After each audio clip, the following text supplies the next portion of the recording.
dit beteken as jy 20 byeenkomste bygewoon het, ek hou boek daarvan elke week, dan kry jy nog 'n kaart, dan kry jy 'n kaartjie met nog 20 blokkies op vir nog 20 byeenkomste.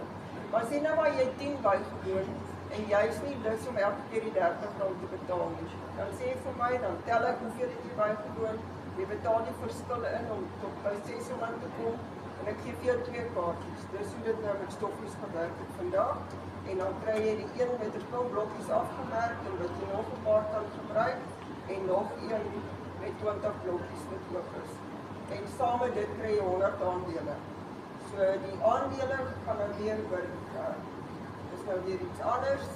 Nog 'n goeie ding is, jy koop aandele as jy wil, so jy kan opsioneel, soos hulle weet, dit kos nie geld om aan te sluit by ons nie. En daar verdien jy dividende op ons winsgewende projekte. Ek gaan nog 'n keer praat oor die winsgewende projekte.